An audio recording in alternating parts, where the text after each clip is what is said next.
My name is Ryan Wagner and I'm the chef director and founder of CulinaryLab Cooking School. We take a non-traditional approach to culinary school. There's no lecture halls. Our students work hands-on in a professional kitchen.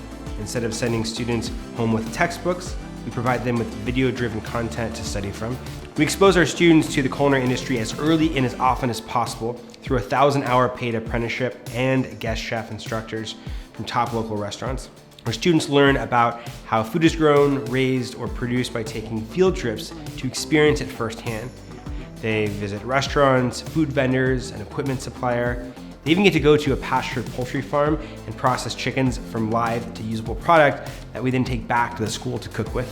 It's the real deal. We want them to learn from experience and immerse themselves, not just read about it. We have guest chef instructors who come in and teach international cuisine, so the true experts are teaching the personal ethnic cuisine.